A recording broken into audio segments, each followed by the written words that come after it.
नमस्कार, मनी गुरु की इस खास पेशकश में आप सभी का स्वागत है। मैं हूं स्वाति रायना। रिटेल निवेशकों के लिए सरकारी सिक्योरिटीज में निवेश अब है और आसान, और इसकी वजह यह है कि आरबीआई ने रिटेल डायरेक्ट स्कीम का ऐलान किया है और इस स्कीम के लॉन्च होने के बाद आप यानी रिटेल निवेशक सरकारी सिक्योरिटी या जीसेक या गिल्ट इसको कह सकते हैं, इसमें आप आसानी से ऑनलाइन निवेश कर सकते हैं और वो भी बिना किसी एक्स्ट्रा शुल्क के। अब गवर्नमेंट सिक्योरिटी यानी सरकारी सिक्योरिटी में निवेश आपको क्यों करना चाहिए, क्या है इसके फायदे और निवेश आपको कैसे करना है, और ये जो आरबीआई की रिटेल डायरेक्ट स्कीम है इसके फायदे क्या है, इसको लाने के पीछे सरकार का मकसद क्या रहा है, इस पर आज करेंगे हम खास चर्चा। और सबसे पहले आज के हमारे खास मेहमान का परिचय करा देते हैं। हमारे साथ आज है रिटायर्ड कर्नल संजीव गोविला, सीईओ हैं ये हम फौजी इनिशिएटिव के। संजीव जी का स्वागत करते हैं शो में। और आज के शो में क्या है खास, सबसे पहले आपको बताते हैं।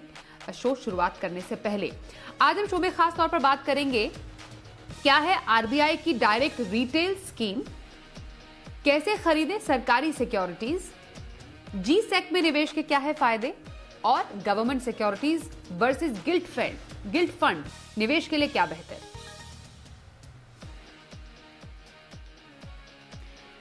तो संजीव जी, यही आपसे समझना चाहते हैं। आरबीआई ने direct scheme, retail direct scheme launch की।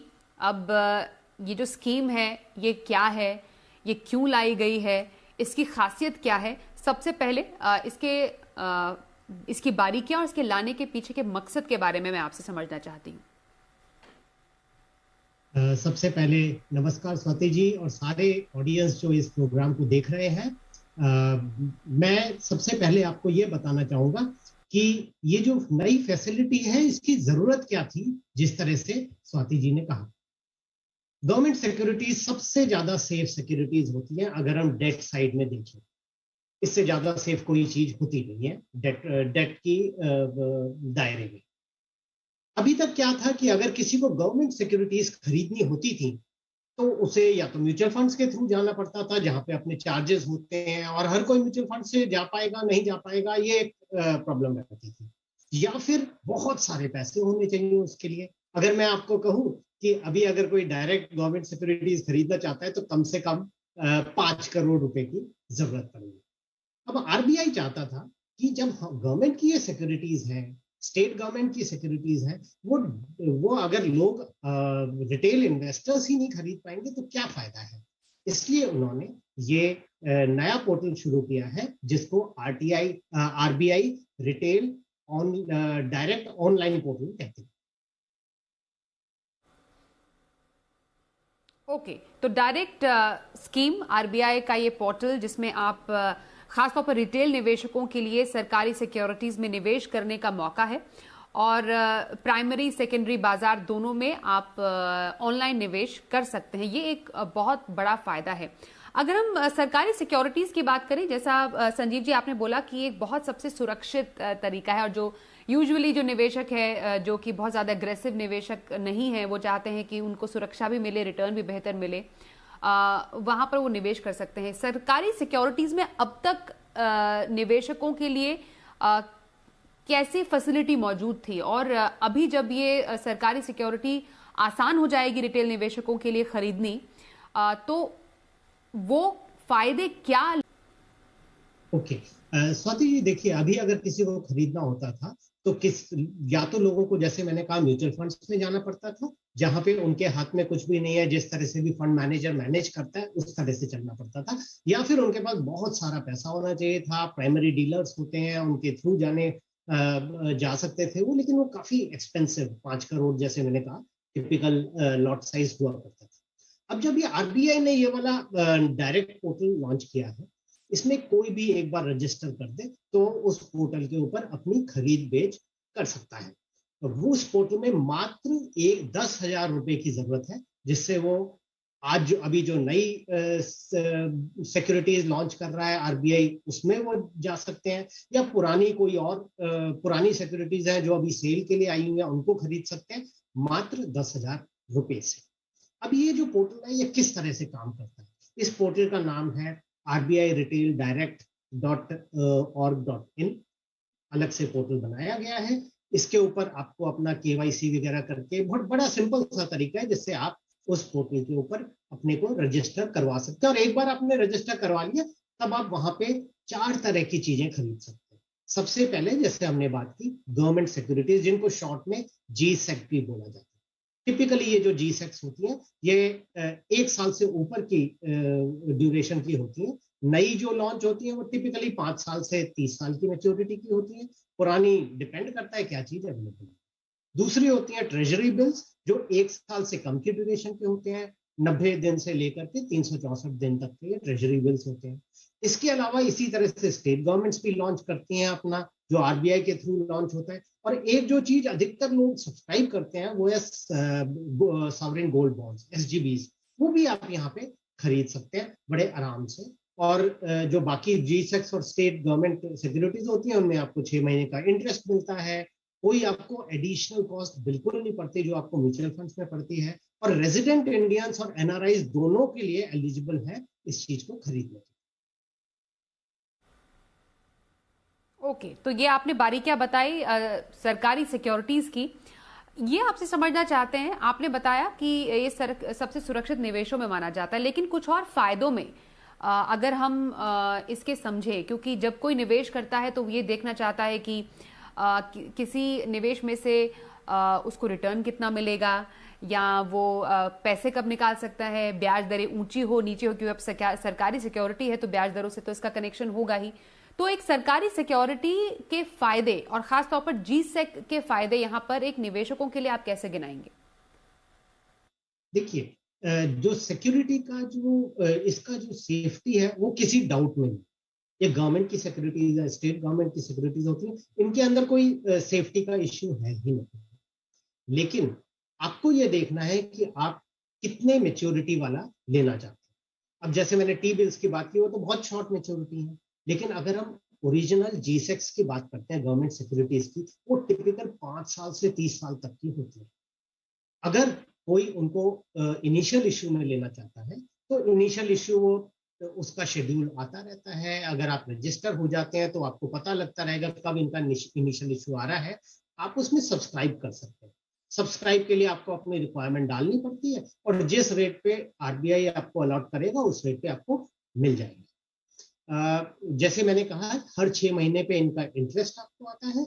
अब इसके अंदर कुछ चीजें आपको ध्यान भी देनी है। ऐसा नहीं है बिल्कुल सेफ्टी के हिसाब से आप उसको ले लें। क्या रेट ऑफ इंटरेस्ट आता है आज की डेट में? टिपिकली आप मान सकते हैं 6%, 6.3%, इसके बीच में फ्लक्चुएट कर रहा है ये rate, depending on the market. जैसे आज जो है रेट करीब करीब 6.34% के आसपास इन गवर्नमेंट सिक्योरिटीज का 10 ईयर G-Secs का रेट चल रहा है। रेट अच्छा है। आज अगर हम बैंक FDs वगैरह के हिसाब से देखें तो एक अच्छा रेट है। लेकिन आप नॉर्मली इनमें लंबे टाइम के लिए लॉक इन हो जाते हैं। अब वहीं पे दूसरा पॉइंट ये आता है कि लॉक इन क्यों हो जाता है? लॉक इन इसलिए हो जाता है क्योंकि ये बिल्कुल नया पोर्टल है। इतने छोटे रिटेल इन्वेस्टर्स के लिए अभी ये पता नहीं लगा है कि इसमें कितनी ज्यादा लिक्विडिटी होगी। तो आप खरीद तो लेंगे, आप उसको आराम से बेच पाएंगे कि नहीं, ये सिर्फ इस पे डिपेंड करेगा कि कितने लोग और इंटरेस्टेड होते हैं बेचने और खरीदने। ये भी गवर्नमेंट को कहा जा रहा है कि आपने इस तरह का पोर्टल अगर चला दिया है तो इसके अंदर रिटेल इन्वेस्टर्स के लिए आरबीआई बायबैक टाइप की एक स्कीम भी इसके अंदर डाले। जब वो आ जाएगी तो एक्सपेक्ट किया जा रहा है कि लिक्विडिटी बहुत अच्छी हो जाएगी और ये रिटेल इन्वेस्टर्स, खुदरा निवेशकों के बीच में एक काफी पॉपुलर हो जाएगा। ओके, एक बात बताइए संजीव जी कि यहाँ पर जब हम एक मिनिमम इन्वेस्टमेंट अमाउंट की बात करते हैं, यहाँ पर तो 500 रुपए से या 1000 रुपए से निवेश की शुरुआत कर सकते हैं। लंबी अवधि के लिए आप अच्छा रिटर्न कमा सकते हैं। यहाँ पर तो रिटेल निवेशकों के लिए कम से कम 10,000 रुपए की बॉन्ड की खरीद की बात यहाँ पर की गई। मतलब वो खरीद सकते हैं, निवेश कर सकते हैं मिनिमम 10,000 का, उसके मल्टीपल्स में खरीद सकते हैं। तो जब निवेशकों के पास इससे भी कम अमाउंट में निवेश का मौका है तो गवर्नमेंट सिक्योरिटीज में वो निवेश करना चाहेंगे? हम बिल्कुल करना चाहेंगे। बस ये है कि फिर वो ये जो नई स्कीम है उसमें नहीं जा पाएंगे। लेकिन सालों से, दशकों से म्यूचुअल फंड्स के थ्रू तो ये फैसिलिटी अवेलेबल ही है। म्यूचुअल फंड में 2 तरीके से आप ले सकते हैं। 2 तरह के फंड्स होते हैं जिनको गिल्ट फंड्स कहते हैं। एक वो गिल्ट फंड्स होते हैं जो जैसे फंड मैनेजर ने ड्यूरेशन वगैरह सेट किए है उस हिसाब से आप ले सकते हैं। या दूसरे होते हैं जिनके अंदर कांस्टेंट ड्यूरेशन 10 इयर्स की मेंटेन की जाती है। अब याद रखिए, ये ड्यूरेशन वो नहीं है जितने दिन के लिए आप लॉक इन हो सकते हैं। इसका मतलब, ड्यूरेशन का मतलब ये टिपिकली एवरेज किस तरह की गवर्नमेंट सिक्योरिटीज वो उस फंड के अंदर रखते हैं। जहां तक आपकी बात है, आप 1,000 रुपए से म्यूचुअल फंड्स के अंदर, गिल्ट फंड्स के अंदर जा सकते हैं। जो भी म्यूचुअल फंड्स के फायदे होते हैं, दैट मीन्स आप खरीद सकते हैं, बेच सकते हैं, एसआईपी कर सकते हैं, सिस्टमेटिक विड्रॉल प्लान करके आप रेगुलर उसमें से अपनी इनकम ले सकते हैं। और सबसे बड़ी चीज जो अभी यहाँ पे डायरेक्ट जीसेक्स में अवेलेबल नहीं है, वो है कि जब आप इन गिल्ट फंड्स के अंदर डालते हैं, जो डेट फंड काउंट होते हैं, 3 साल अगर आप होल्ड करते हैं तो आपको एक बहुत अच्छा इंडेक्सेशन बेनिफिट भी मिल जाता है। अब उस तरीके से ये जो डायरेक्ट जीसेक का जो पोर्टल शुरू हुआ है, इसमें इस समय किसी भी तरह की टैक्स एडवांटेज नहीं है। काफी लोग कह रहे हैं, लोगों ने आरबीआई को कहा है, और आरबीआई भी आगे गवर्नमेंट को प्रस्ताव दिया है कि रिटेल इन्वेस्टर्स के लिए जिस तरह से किसी भी और डेट इन्वेस्टमेंट में होता है, टैक्स एडवांटेज आना चाहिए। अब देखिए आगे क्या होता है।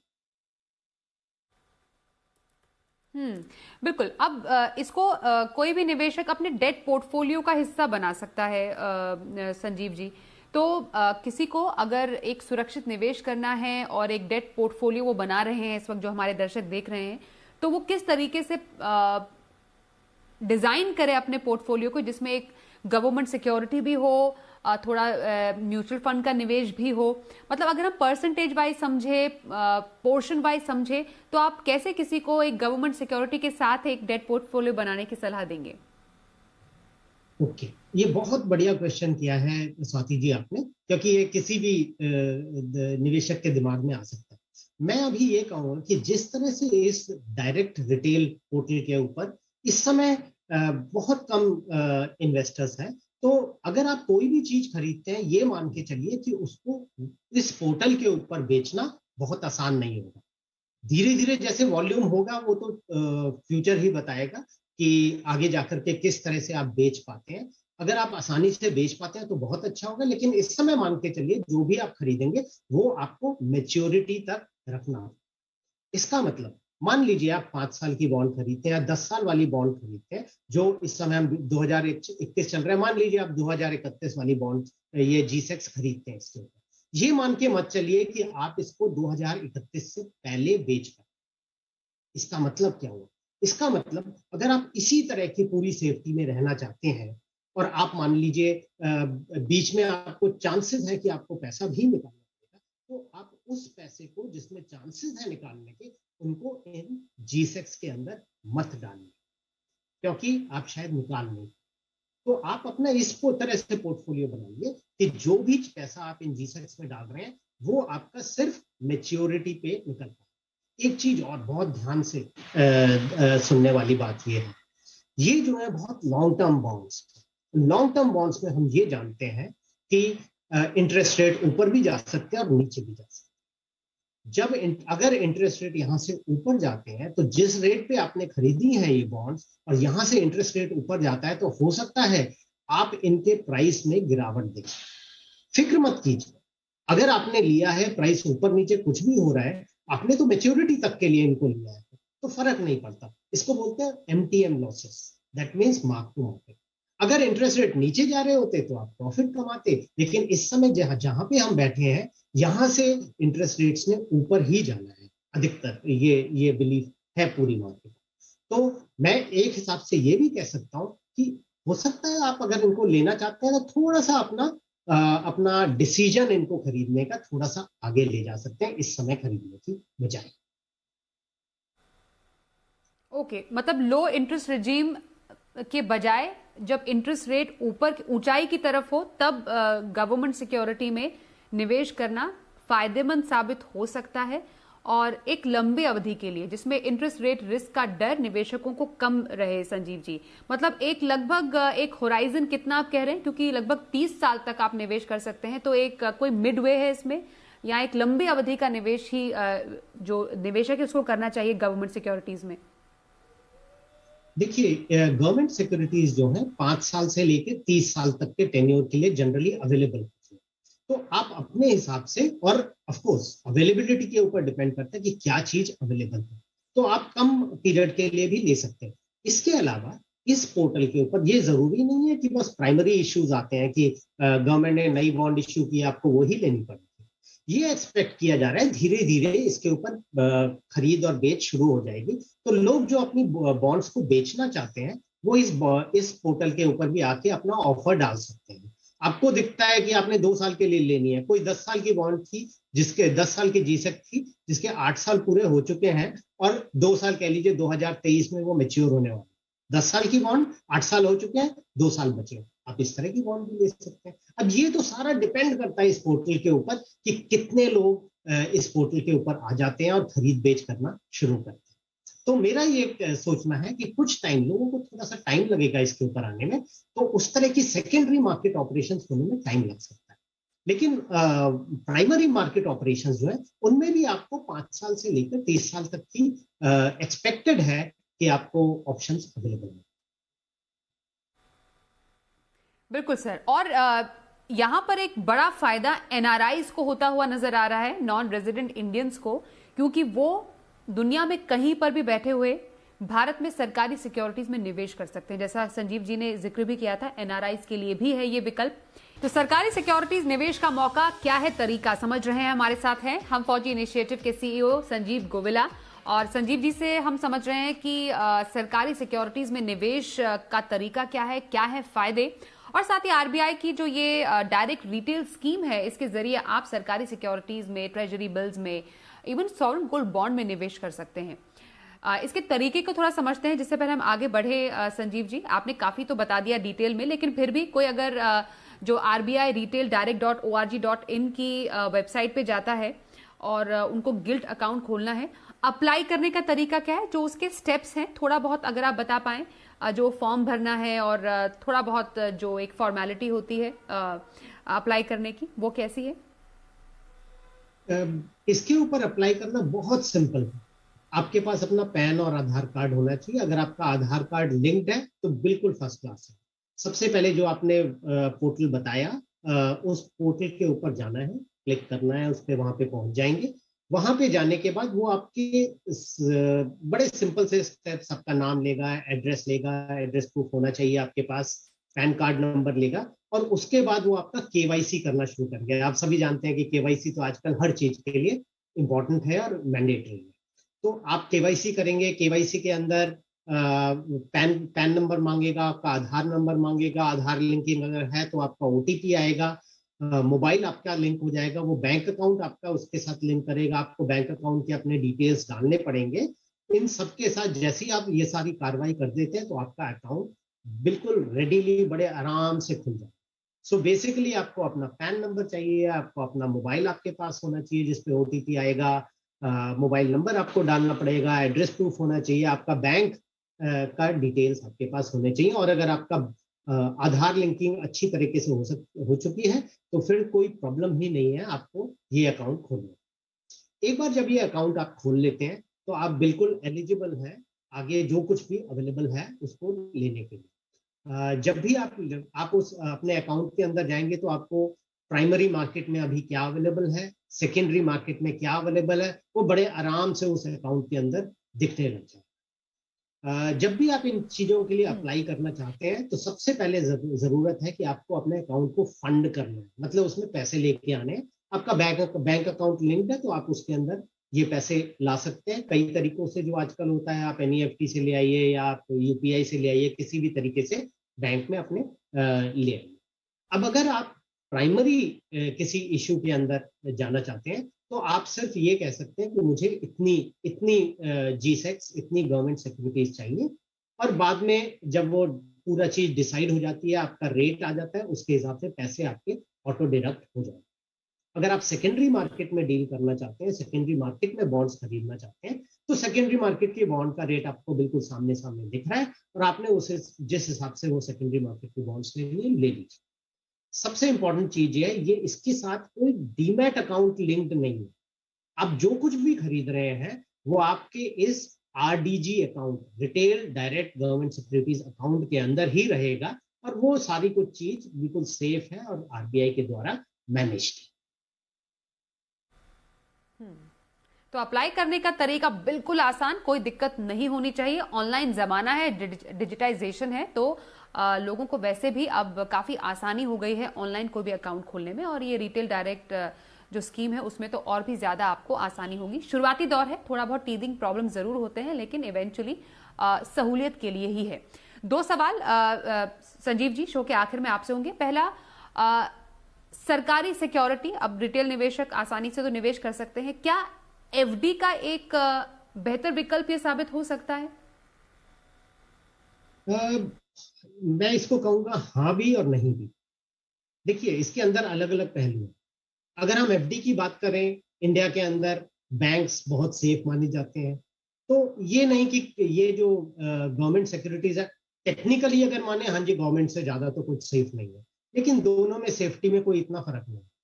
पर अगर हम थोड़ा सा इंटरेस्ट रेट्स को मॉनिटर कर सकते हैं तो हो सकता है हम बहुत अच्छे रेट पे गवर्नमेंट सिक्योरिटीज को खरीद पाए।